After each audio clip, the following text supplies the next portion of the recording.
Coloro che io preferisco sono quelli che lavorano duro, secco e sodo, in obbedienza e possibilmente in silenzio.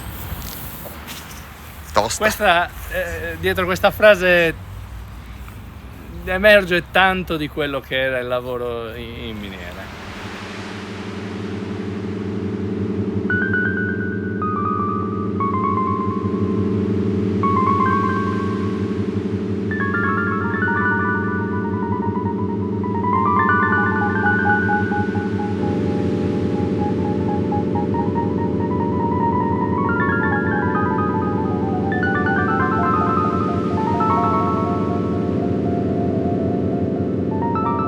Qua siamo a nord della città di Carbonia. La città di Carbonia adesso qua noi non la vediamo perché sta oltre quella collina. A ovest abbiamo il mare, siamo circa 8 km, dagli 8 a 9 km dalla costa.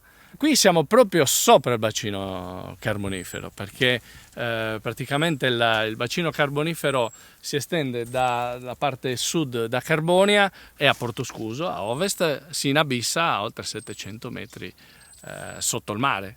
Diciamo che qua nel Sulcis il fulcro del Carignano e quindi dei vigneti era l'isola di Sant'Antioco, dove c'era veramente una produzione già dall'800 proprio per la produzione di vino. Le campagne erano abitate da quelli che noi oggi chiamiamo i Medhouse, piccole comunità autosufficienti praticamente, perché producevano tutto quello che serviva per sopravvivere. Avevano anche la produzione di vino, cioè avevano la vigna, però magari non facevano grandissime produzioni perché la produzione serviva principalmente per la famiglia. Piedefranco sostanzialmente significa che la vite, sia la parte che noi vediamo del tronco con i rami, sia la parte delle radici è un pezzo unico. Si fa in questo modo. Durante la potatura, questa è una potatura corta che è tipica dell'alberello, i rami vengono puliti, generalmente si sceglieva questo tipo di tralcio, si puliva, si faceva un fosso e questo si piantava. Ora praticamente la parte che abbiamo visto sotto, questa poi svilupperà le radici e diventerà così. Questo è un terreno estremamente povero. Diciamo che la caratteristica della sabbia è che non trattiene granché le sostanze. Il vantaggio è di avere l'argilla a 1,5 metri, 2 metri di profondità, che comunque trattiene sicuramente più l'acqua e anche le sostanze. Questo è un grappolo che è rimasto appeso perché non era ancora completamente maturo quando abbiamo fatto la vendemmia. Però rappresenta per certi versi la tipologia di grappoli che otteniamo con questo autoequilibrio. Io ogni anno, finché l'uva non è in cantina, non so di preciso quanto riuscirò a produrre. È difficilissimo fare una statistica precisa. Ci sono le annate dove magari lo stesso ettaro produce 1/3 in più, e annate dove produce veramente poco, tanto che dici perché l'ho coltivato quest'anno, però questa è la scelta produttiva che ho fatto. Capisco perché mio padre, mia madre soprattutto diceva e quest'anno come te, Sagina? Cindari? Non cindari? Com'è quest'anno? Ce n'è uva? Non ce n'è? Quindi cindari, agina o non cindari? Nel momento in cui tu vai a perdere questo, perché lo hai abbandonato per 10 anni, non lo recuperi più, devi reimpiantare, hai perso 60 anni. Non ci vuole nulla a ripiantare una vigna. Il problema è che poi devi aspettare 60 anni per sì avere solo 3 grappoli, ma 3 grappoli che hanno una grande concentrazione. Molti dicevano anche Gussaure Bingia. Nel senso che, sai, i cepi crescono storti, qui come vedi non c'è sostegno, hanno superato tante difficoltà, ecco, forse è una forma di resistenza. Quello che abbiamo vissuto nei 30 anni passati sono state tutte vicende che hanno portato dagli espianti, gli incentivi, alla crisi del vino, alla gente, le persone a mollare. quindi a scegliere la via più semplice. La tolgo e mi sono tolto il problema. Babbo soprattutto non ha mai mollato, nonostante ci siano stati anche anni dove abbiamo lavorato senza guadagnare veramente nulla. No, lui faceva il minatore anche. Lui faceva il minatore da 18 anni, nel 53, lui è del 34, nel 53 a 18 anni ha iniziato a lavorare nella miniera di Cortogliana. Qua le miniere fondamentalmente sono state chiuse e anche abbandonate. E devo dire la verità, non avevo capito quanto in me, nella mia famiglia, ma in tutte le famiglie di questo territorio, c'era di vissuto in quegli edifici, perché comunque mio padre da 18 anni, come tanti altri come lui, ci hanno lavorato e a volte hanno sacrificato anche la vita, insomma.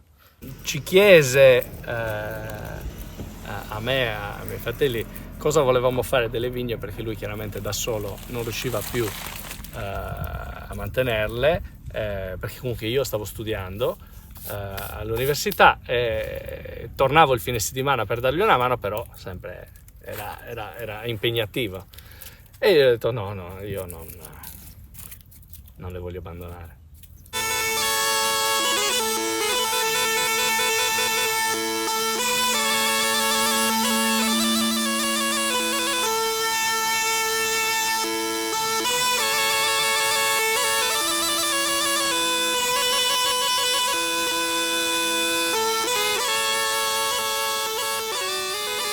Allora, negli anni 30 e 40 la coltivazione avviene manualmente, cioè si utilizza il martello pneumatico o gli esplosivi in certe situazioni, esplosivi adatti a un ambiente deflagrante.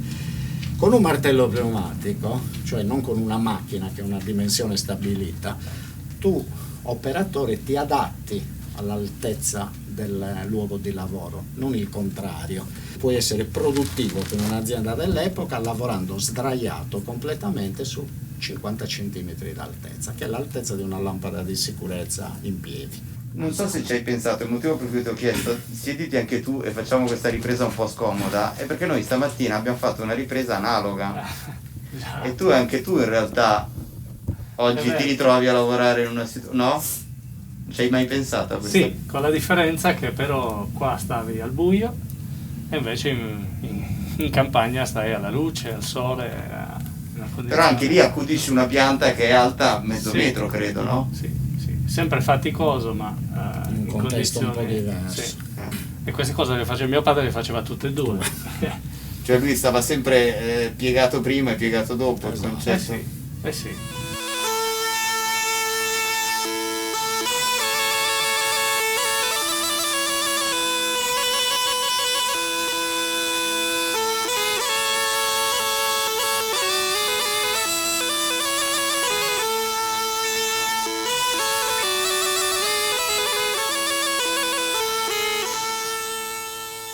Mio padre non aveva paura della fatica fisica. Quello della miniera era il lavoro che dava il sostentamento, la sicurezza economica, che è una cosa che cerchiamo anche noi oggi, cosa normalissima. La vigna era soltanto, tra virgolette, quello in più, perché dal punto di vista economico è una cosa in più, ed era la parte piacevole, il suo hobby. E forse non aveva neanche il livello culturale per arrivare a apprezzare queste cose, no? Persone un po' più semplici e più pratiche da quel punto di vista, sì. Quando vieni da una storia di un po' di miseria, dove magari ti è mancato anche il cibo, insomma, pensi che se oggi ce l'hai tutti i giorni il cibo a tavola è più che sufficiente per essere soddisfatti. Esa forza e sentimento. Ho visto dal mare, però non avevo ancora avuto l'opportunità di venire.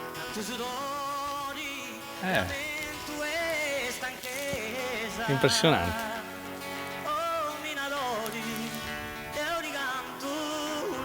Posto magico quasi.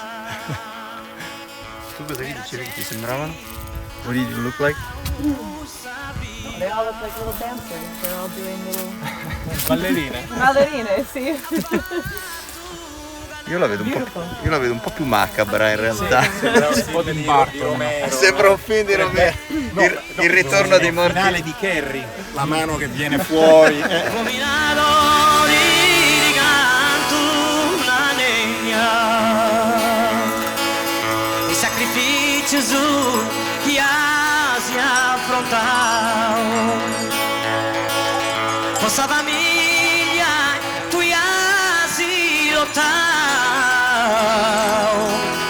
ma questa vaga e non basta.